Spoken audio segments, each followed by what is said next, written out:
Nicola Jane Bulley. On the 27th of January 2023, a Friday, 45-year-old British woman Nicola Bulley dropped her two daughters off at school in St Michael's-on-Wyre, a small village in Lancashire, England.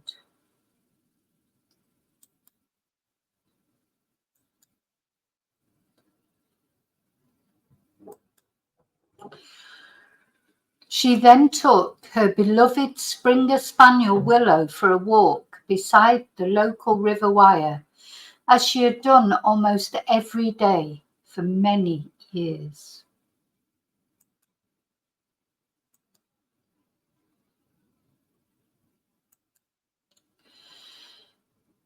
She then literally disappeared into thin air, leaving behind her an agitated dog, her mobile phone. It's unsure whether the phone was on the floor or on the bench, and the dog's harness, which was lying on the bank of the river.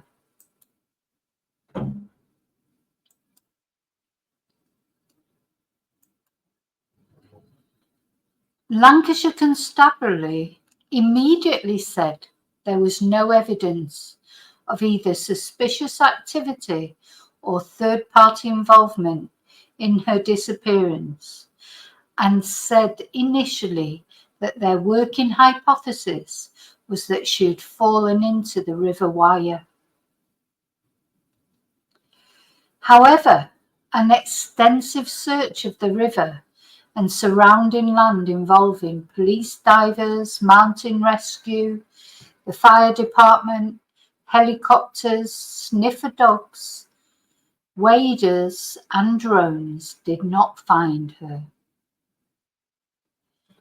On the 19th of February, 23 days later, Nicola's body was found in the river by a man and a woman walking in the area, about 1 mile, 1.5 kilometres downstream of St Michael's-on-Wyre.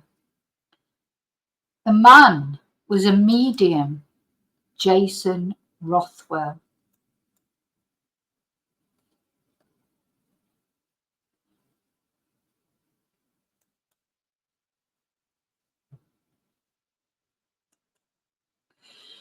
Her inquest, which concluded in June 2023, determined that Nicola's death was due to accidental drowning. And this is the coroner, Dr. James Adley. Her family seems satisfied with this verdict. Nicola's case drew international attention, with much speculation on both mainstream and social media as to what had really happened to her. Even now, after the result of the inquest and also the College of Policing review of the case, which was released in October 2023, speculation continues as to what really happened. This speculation has been fueled by many anomalies and strange events surrounding this case. In this docuseries, I will be looking at some of them and asking, how do we view these things now, in view of the information that has subsequently come to light? Mystery 1. The welfare check. First of all, what is a police welfare check? Welfare checks, also known as safe and well checks, are conducted by the police to locate people at risk of harm and seek to manage any safeguarding risks. Checks can take place in public places or in the person's home, and they normally come at the request of another person or an organisation. The police say that welfare checks should only be made if it is considered that there is an immediate, real and substantial risk to the life or risk of a serious injury to the person concerned or any other person. The College of Policing says police officers are required to establish a person's location and ascertain whether the individual is alive, breathing, and conscious.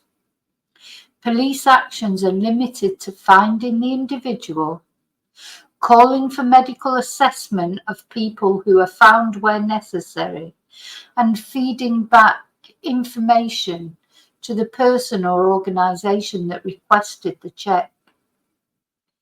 Police officers are neither trained nor equipped to carry out clinical assessments on the mental health or well-being of an individual, no matter how urgent the issue is, and it is not appropriate for them to fulfil the role of a healthcare professional.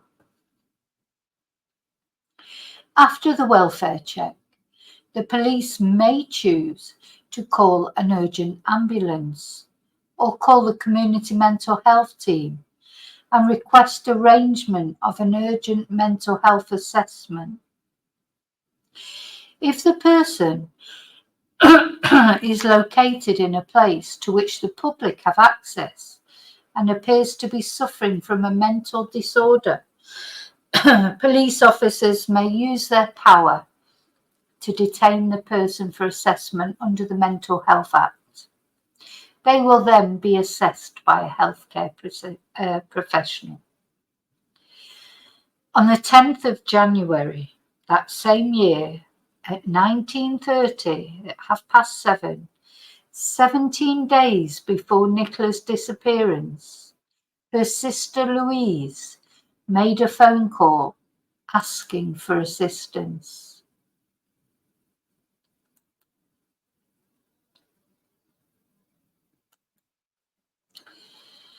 The reasons for the call were allegedly as follows.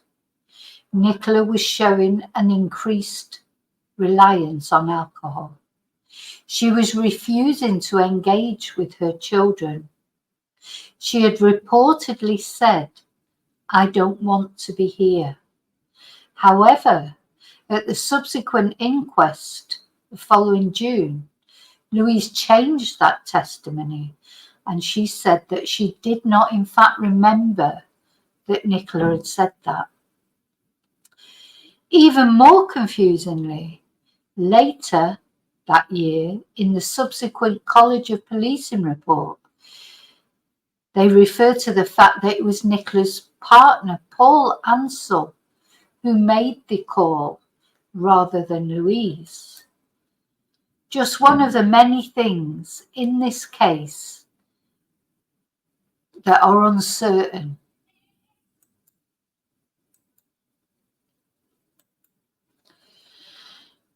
This uncertainty has been a characteristic of this case, and it's added to confusion and fueled speculation, as it's often difficult to ascertain the facts of the sequence of events. However, a team attended, and again, mysteriously, the police officer who attended, forgot to activate his body cam, meaning that there is no video record of the interaction as there would normally be. After this oversight, if you like, the police, Lancashire Police, referred themselves to the Independent Office of Police Conduct, but no wrongdoing was found. Anyway, a police officer, the said police officer who forgot to turn their body cam on, a paramedic and a doctor, Teresa Louise Levy, attended Nicola's home that day. The doctor, Teresa, went up to Nicola's bedroom with her and spoke to her alone. Apparently, Nicola seemed intoxicated, but was not slurring her words. She seemed to be confused at how this situation had occurred. She said, apparently, I'm paraphrasing, "I don't know how I got like this," or "I don't know how this happened."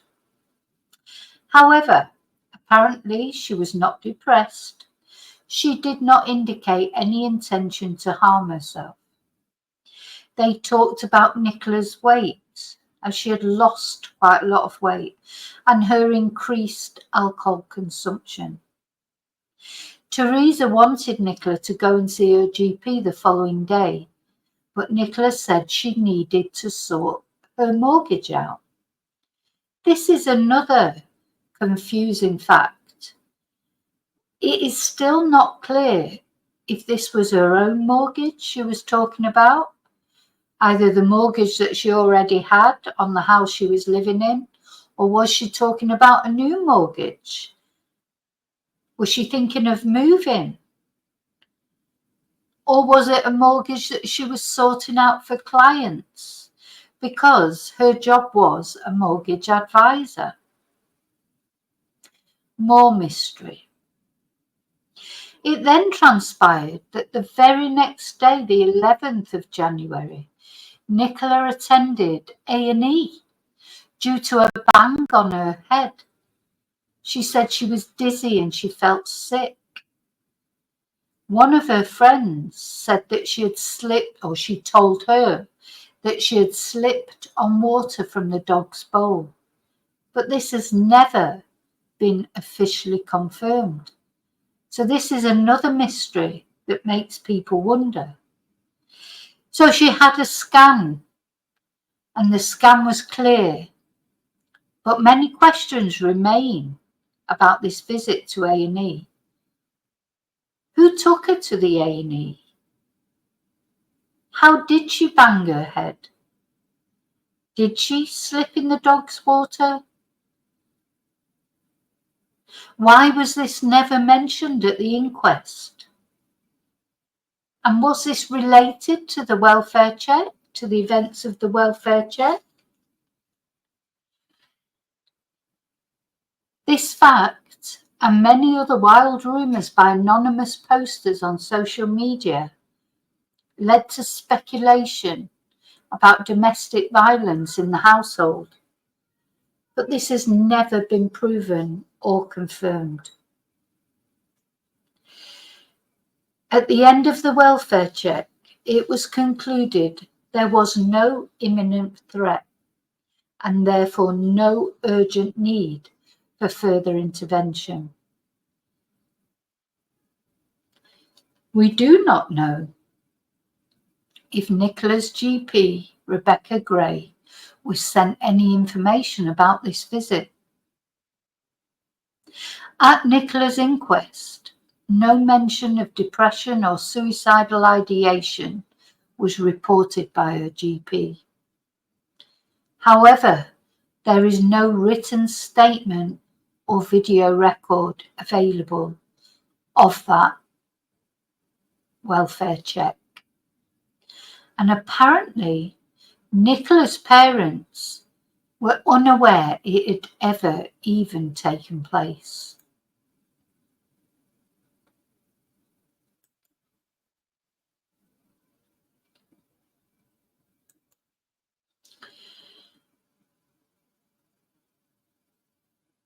Nicola was said to be very angry that the welfare call had been made.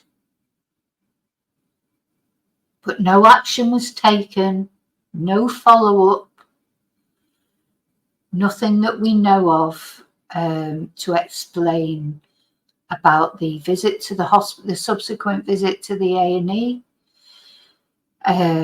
with the lack of the body cam of the police, no records, no written statements, nothing. Nothing to see here, no further action. As they say, all good in the hood. 17 days later, Nicola Bulley was dead.